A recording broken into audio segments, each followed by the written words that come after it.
All right, so hey, everybody, and welcome back. We're going to be going deep on something pretty heady today. Yeah. The Cybertruck bombing that happened at the Trump International Hotel in Las Vegas on New Year's Day. Right. And we're going to be using the Sean Ryan Show interview with Sam Shoemate. Okay. He's a retired Army intelligence officer who got an email just days before the attack from the suspected bomber. Oh, wow. Matthew Levelsberger. Interesting. And this email is really kind of the heart of this deep dive today. Okay. Because in it, he makes some pretty unsettling claims. Right. So what we're going to be doing today is trying to unravel the key details of this bombing and then also examine what Levelsberger's motivations might have been. Mm-hmm. And explore the unsettling possibility that he might still be alive. Yeah, that's a scary thought. It is. Yeah. And as always, we really want to hear from you guys. So hit that like button, subscribe to the channel, and drop a comment below with your thoughts and theories. Yeah, we love hearing from you guys. Yeah, what do you think about this case? What's fascinating about this is it's not just an act of terrorism we could be looking at, but also a whistleblower. Right. Trying to expose a huge cover-up. Exactly. And that email is just chilling. Yeah. He claimed to have information that would change the course of humanity.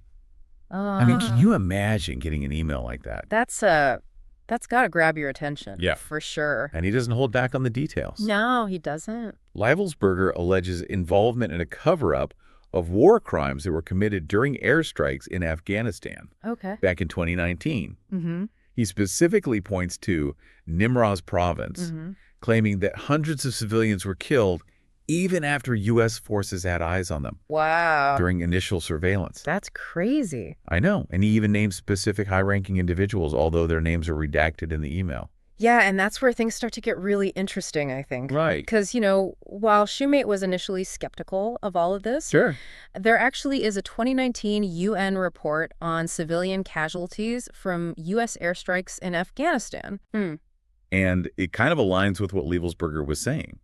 Oh, wow. The timing and location that he mentions in the email match up with what the UN report found. So it's not just some wild story. No, not at all. There's at least some corroboration there. Right. From a reputable source. Exactly. And then, of course, the bombing happens. Yeah. And suddenly that email takes on a whole new meaning. It does. Yeah. Especially when you consider that Levelsberger specifically mentioned having a VBID. Okay. That's a vehicle-borne, improvised explosive device in his email. Okay. So we know that this wasn't just any car bomb. Right. He chose a Tesla Cybertruck. Okay. A vehicle that was really marketed for its supposedly bulletproof exterior. Right. That detail adds a whole other layer of intrigue to this story. Okay, hold on. You're going to have to break that down for me a little bit. Sure. Why does the Cybertruck being bulletproof matter so much? Well, there's a theory that Levelsberger might have staged his own death. The Cybertruck arrived at the hotel seemingly undamaged. Okay. No sign of bullet holes. And that combined with the lack of a gunshot signature detected when the truck got to the hotel. Okay. That has fueled speculation that the body inside might not have even been his. Wait, so you're saying he might still be out there, alive? It's a possibility. Wow. And there's another piece of the puzzle that adds to the mystery. All right. Levelsberger's signal safety number changed after the bombing. So this suggests that somebody accessed his account after the incident. Oh, wow. It could have been authorities, of course. Right. But it leaves a lot of room for other interpretations. Yeah, definitely. Yeah. This is getting intense. It is. This is like straight out of a spy thriller. Yeah. And this wasn't just some random act. Right. Levelsberger clearly wanted to get his story out before this bombing happened. He did. He even mentioned reaching out to major media outlets like Fox News and even Pete Hegseth, who was about to become the Secretary of Defense at the time.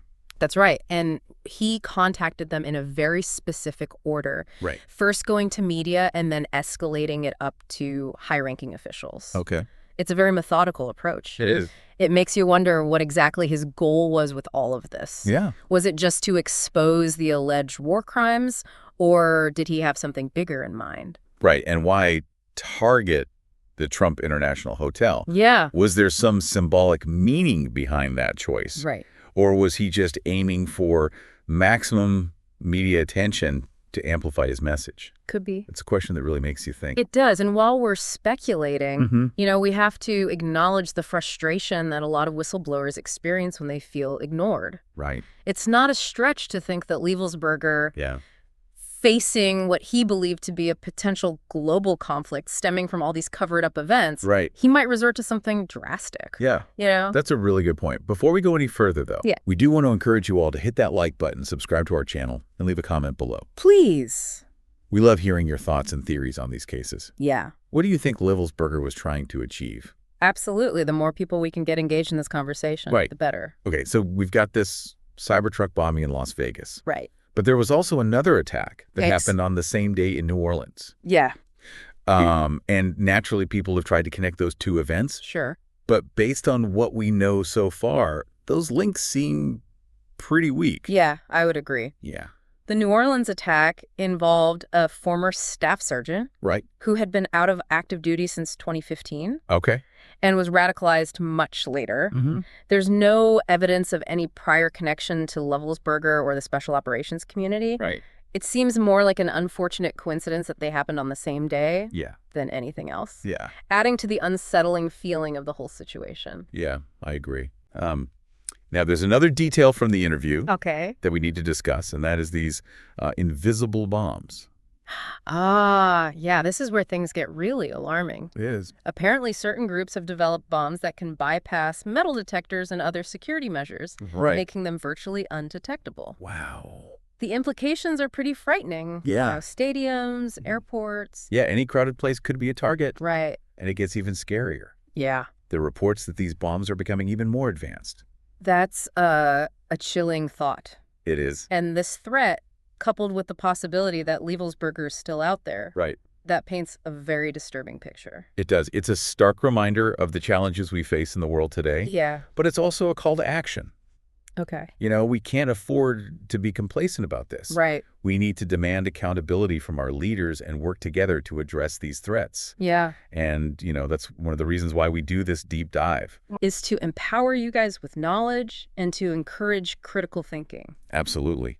And speaking of empowerment. Yes. We want to take a moment to talk about our other podcast. Yes. Standing in the Gaps. Standing in the Gaps. We are running a GoFundMe campaign to help us broaden our audience and improve our production quality. Yes, please. Things like better webcams, studio microphones, editing computers. We need all the help we can get. Yeah. Your support would mean the world to us. It would. And help us reach even more people. That's right. With important conversations like this one. Exactly. So if you're enjoying this deep dive and want to see more content like this, please consider heading over to our GoFundMe page and contributing whatever you can. Every little bit helps. It does. Yeah. All right, let's get back to the Cybertruck bombing. Okay. There's another unsettling detail from the interview that we need to address. Right. And that is the Iranian-made man-pads. Those are surface-to-air missiles that were reportedly smuggled across the U.S. border. That's not good. No, it's not. This is another piece of information that came from sources that Shoemate works with at Remnant Ministries. Okay. They're a nonprofit involved in counter-human trafficking and border operations. Okay. And they received some pretty credible intel that these missiles had entered the country through a legal point of entry. Wow. Which is incredibly concerning. It is. Imagine Iranian missiles within the United States. Oh. That's a huge national security threat. It is. And what's even more troubling is that despite this information being shared with authorities, including the Secret Service, these man-pads have yet to be recovered. Yeah, it raises serious questions about the government's response to these threats. It does. Were they downplayed? Were they investigated thoroughly? We need answers. We do. And this incident, along with the Cybertruck bombing and the invisible bomb threat, creates a very unsettling picture. It really does. Of the dangers we face. Yeah. It's a stark reminder that we can't just rely on the government to keep us safe. Right. We need to be informed, vigilant, and proactive in protecting ourselves and our communities. Absolutely. And that's why it's so important to share this information. It is. Have these conversations. Yes. And demand accountability from our leaders. Absolutely. We can't afford to be complacent. You got that right. This is a time for action. So let's keep digging. All right.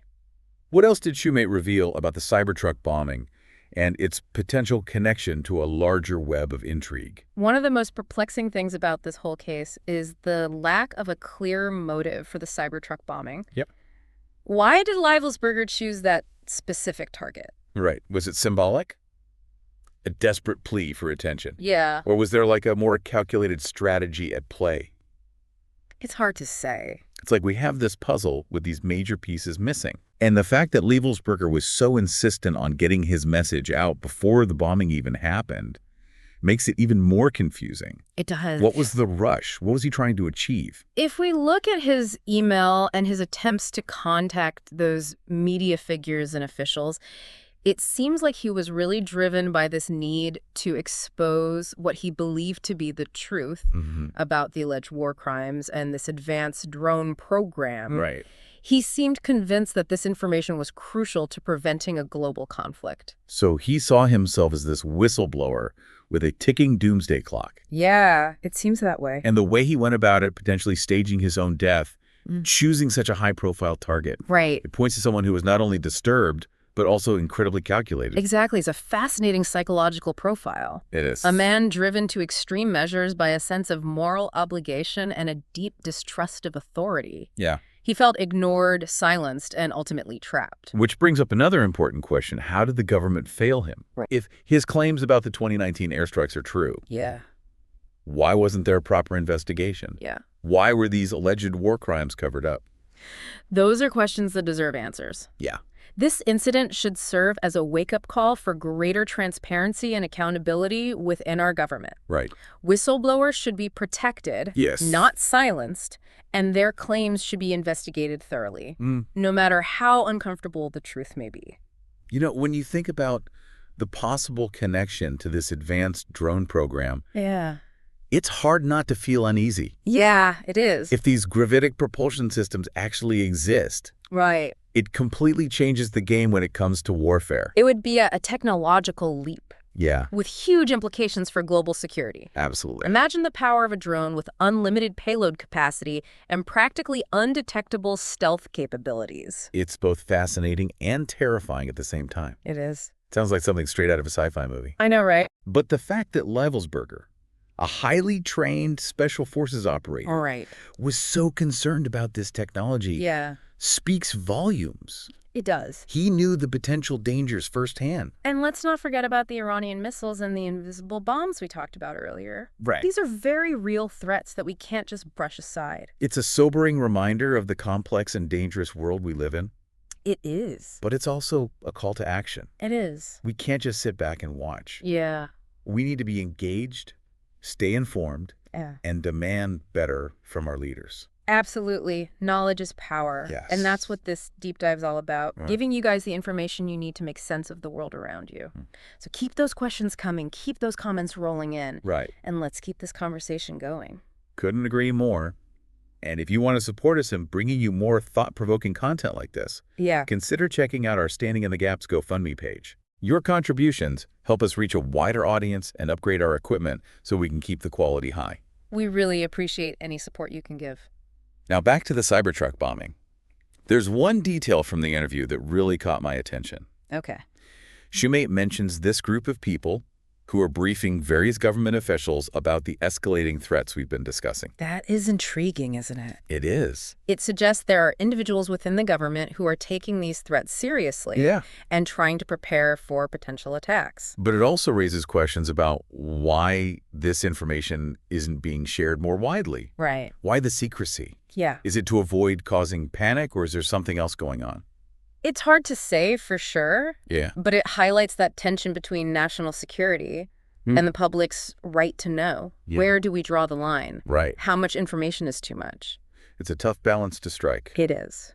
And the fact that requests for training on how to deal with these new threats were denied in some cases is concerning. It is. It suggests a lack of preparedness at the local level. Which brings us back to the importance of individual responsibility. Right. We can't just rely on the government to protect us. Right. We need to be proactive in learning about these threats and taking steps to protect ourselves and our communities. Exactly. Knowledge is our best defense. It is. So let's dig deeper into this Cybertruck bombing and see what other connections we can find.